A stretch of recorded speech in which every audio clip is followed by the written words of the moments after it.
I'm going to combine them just using vector mathematics, noting that I1 can be represented, or the first term can be represented by a vector with magnitude I1 and a phase angle of 0, denoting the cosine of signal.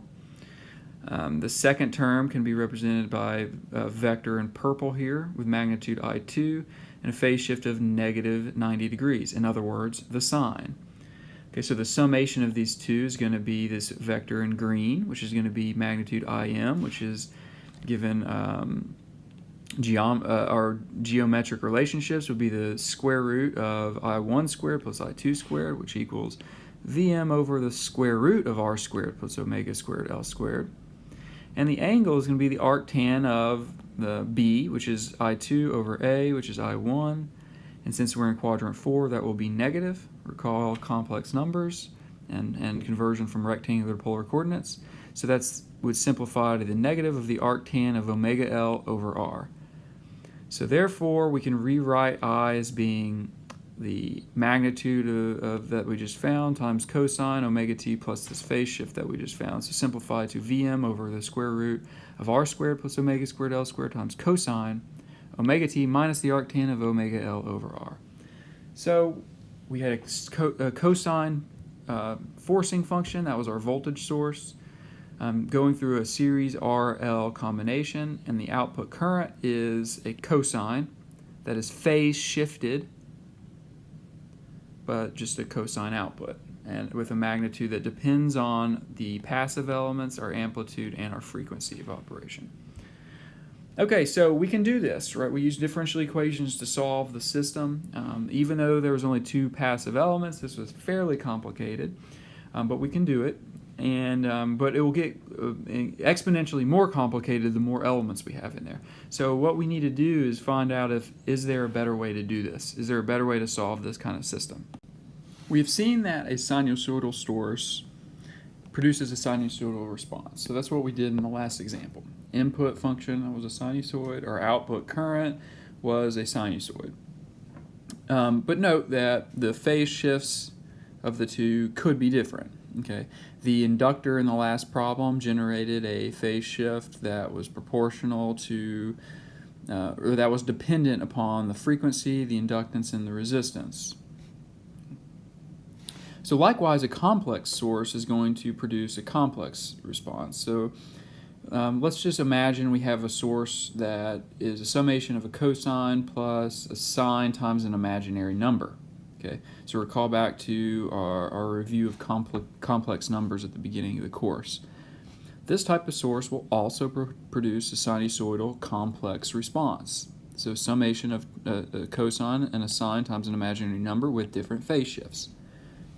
The reason that this is important is because we have this fantastic identity called Euler's identity, where we can relate this summation of these two sinusoids times a complex number to what we call a complex exponential. So this Vm cosine omega t plus theta plus j times Vm sine omega t times theta is equivalent to Vm times e raised to the j times the quantity omega t plus theta. The reason that this is desirable is because the solving of the differential equation represented by circuits that include capacitors and inductors in them is much easier with exponentials. So what we're really going to be doing is, given our initial problem of solving the circuit for Vs equal to Vm cosine, what we're actually going to end up solving is Vs star, which is equal to this complex exponential. And then when we're done with it, we know that the solution is going to be a summation of a cosine and a sine times an imaginary number. So what we're going to do is take the real part of that solution, which is shown here, the real part of that complex exponential, which is going to get us back to the desired quantity of I as a function of time. So rather than solving for IT directly through differential equation of sinusoids, we're going to solve for IT star through differential equations of complex exponentials, and then convert back. This is the final video, part 4 of sinusoidal steady-state analysis. where we're first going to recap the current voltage relationships for the elements that we've talked about in the frequency domain. A little bit of a typo. So recalling that for a resistor, V just equals I times R. These are voltage and current phasors now. For an inductor, we get V equals I times J omega L. And for a capacitor, we get V equals I times 1 over J omega C. Note the similarities in these expressions. We get V equals I times some factor. Okay, we just have an algebraic relationship. If we rewrite each of these, solving for V bar over I bar, we get that for a resistor, that equals R. For an inductor, that's J omega L. And a capacitor, that's 1 over J omega C. This ratio, V bar over I bar, is what we are defining as impedance, which uses the symbol Z. Impedance is a frequency domain concept, and it's a complex quantity. Okay, since we're in frequency domain, we have complex numbers that represent those sinusoids. So just like in the time domain, where V over I equals R is in units of ohms, in the frequency domain, V over I is also in units of ohms. When we write the full expression for the complex number of impedance Z, that equals R plus J times X. And so we note that when X is 0, Z just equals R. Okay, that's resistance. This is a purely real component of the impedance. Okay, so resistors are purely real and result in just the real component of the frequency domain value of the impedance. X is what we refer to as reactance. Note I've used this word a lot to describe inductors and capacitors in the past. This is why. Capacitors and inductors have purely imaginary impedances, which is what we call reactance. Okay, they are reactive elements. They only store power. So reactance in general is the purely imaginary components. Also has units of ohms. But we can combine these now imaginary reactances with the real resistances to get any arbitrary value of impedance that is complex, okay, including both a real and an imaginary component. We can also define the reciprocal of impedance. We use the symbol Y for this, and this is what we call admittance. And the reciprocal can be expanded as being equal to G plus JB, where G, the real part, is what we call conductance, which is also the reciprocal of the resistance, and B is what we call susceptance. Also note that KCL and KVL are valid in the frequency domain. So now that we've described algebraic relationships for all our elements, we can much easier, perform KCL and KVL equations at all the nodes and loops because we don't have to perform differential equations to solve the resulting expressions denoted by the KCL and KVLs. So our analysis techniques become a lot more useful at this point. And also, since our passive elements are all described by an impedance in the frequency domain with units of ohms, we can combine those elements into equivalent impedances. Let's do an example of finding the equivalent impedance between nodes A and B in a circuit where our circuit consists of both capacitors and inductors as our reactive elements and resistors. Note that when converting this circuit to a frequency domain equivalent circuit, it's only valid for a particular frequency because the impedances of our reactive elements depend on that omega. So to convert to frequency domain, we need to convert each of these to impedances, just like we converted voltage and current sources to phasors.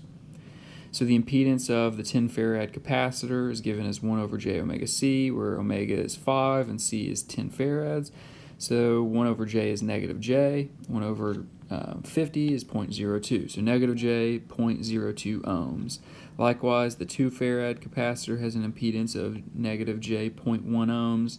The inductor, the impedance is given as J omega L, has a value of J 15 ohms. Note that all capacitors have a negative imaginary component and inductors have a positive. So rewriting this circuit into the frequency domain equivalent, we just write the impedances on top of each element. Again, each one of these is in units of ohms, so now we can combine them since they have common units. We're finding the equivalent impedance Z given from A to B.